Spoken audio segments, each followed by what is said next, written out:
السلام عليكم ورحمة الله وبركاته. أخباركم إيه؟ عاملين إيه؟ يا رب دايما تكونوا بخير. حلقة جديدة، الحلقة الرابعة من سلسلة أسرار الزيوت الطبيعية في قناتكم سر الطبيعة مع أبو عيسى. النهاردة هنتكلم على أشهر خلطة للزيوت منتشرة على السوشيال ميديا كلها وفي كل حتة، والناس كلها بتستخدمها. في ناس بتستخدمها بتقول طولت شعرها، وفي ناس بتستخدمها بتقول وقعت شعرها. يا ترى الخلطة دي علاج فعلي ولا مجرد ترند على السوشيال؟ وهل هي مضرة ولا مفيدة؟ وطريقة استخدامها الصح ايه؟ النهاردة في سر الطبيعة مع أبو عيسى هنعمل تحليل علمي للتركيبة دي، وهنشوف إذا كانت مضرة ولا مفيدة، هل بتسبب كارثة ولا بتجيب نتيجة كويسة، وطريقة استخدامها الصح ايه، وطريقة الاستخدام الغلط ايه. بص يا سيدي، الخلطة دي اللي هنتكلم عليها مكوناتها بسيطة، وهي عبارة عن زيت الخروع وزيت جوز الهند وزيت الزيتون، وساعات بيحطوا معاها زيت الثوم أو زيت البصل. خلطة بسيطة بس تأثيرها مش بسيط.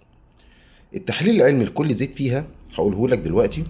أول حاجة زيت الخروع. زيت الخروع غني بمادة اسمها حمض ريزينوليك. الريزينوليك ده مادة بتحفز الدورة الدموية بشكل قوي جدا، لكن الزيت نفسه تقيل جدا وغير مناسب لكل أنواع فروة الراس. يعني في أنواع فروة الراس بتبقى متناسب معاها وأنواع تانية لا. زيت الجوز الهند ممتاز جدا للشعر الجاف، لكن على فروة دهنية بيسد المسام وبيسبب قشرة وبيعمل كوارث للشعر بعد كده، للبشرة للفروة الدهنية. طيب زيت الزيتون. زيت الزيتون مرطب قوي جدا، بس مش علاج لتساقط الشعر زي ما الناس كلها فاكره. زيت الزيتون مش مناسب للتساقط. نيجي بقى لزيت البصل وزيت الثوم. مضاد بكتيري طبعا قوي، محدش يقدر يتكلم عليه خالص، لكن استخدامه مباشر مباشرة وبتركيز عالي بيهيج الجلد، وبالذات لو الفروة عندنا كمان حساسة. طيب ليه الخلطة دي بتنجح مع ناس وتفشل مع ناس؟ لأن المشكلة مش في الزيوت، المشكلة في نوعية الشعر، نوعية فروة الراس، النسب اللي احنا بنحطها، مدة الاستخدام اللي بنسيبها، فترة الاستخدام بتاعتها. يعني فترة الاستخدام، هل بتستخدمه المدى طويل وكم مرة، وبتسيبه قد ايه على الشعر نفسه. نفس الخلطة دي ممكن تكون علاج لشخص، ونفس الخلطة دي ممكن تكون كارثة لشخص تاني. طيب ايه الاخطاء اللي معظم الناس بتقع فيها وهي بتستخدم الخلطه دي؟ اول حاجه ان انا بخلط زيوت تقيله مع بعض، وده علميا غلط. طيب الاستخدام اليومي، ان انا بستخدمه كل يوم كل يوم كل يوم كل يوم، وده برضو غلط.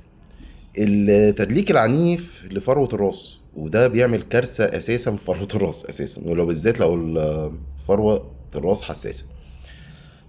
ان انا بسيبه ساعات طويله على الشعر، ده برضو من ضمن الاخطاء اللي احنا بنقع فيها، وده اللي بيعمل على فكرة تساقط الشعر، مش بيبقى علاج للشعر.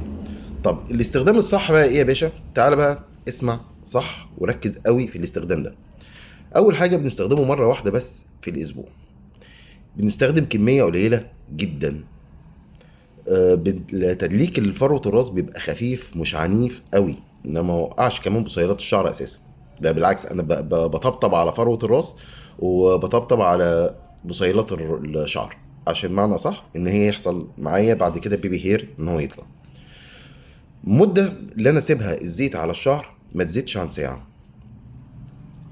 ان انا اغسله بعد كده كويس جدا، واغسله بشامبو ما يكونش فيه سلفيت عشان ما ينشفش طبعا الشعر، لازم يكون خالي من السلفيت.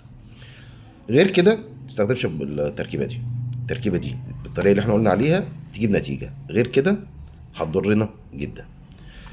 الطبيعه علاج، بس لازم نفهمها صح ولازم ندرسها صح بخطى علميه صح. ازاي تختار الزيت المناسب ليك؟ ده اللي هنعرفه في الحلقه الجديده باذن الله. عايزين نعرف انت بتستخدم زيت ايه، وهل بتستخدمه صح ولا لا، وهل هو جايب نتيجه كويسه معاك ولا لا. استنونا في الحلقه الجايه ان شاء الله باذن الله، هنتكلم على المواضيع دي كلها. وما تنساش تعمل لايك واشتراك لو انت مش مشترك في القناه، ويا ريت تشارك الحلقة مع كل الناس اللي بتستخدم الخلطة دي بالاسلوب الغلط ده، او بتستخدم زيوت عموما للشعر وهي مش عارفة علميا الزيوت دي هتفيدها ولا لا. اشوفكم ان شاء الله في حلقة جديدة باذن الله، يا رب دايما تكونوا بخير واشوفكم على خير. السلام عليكم.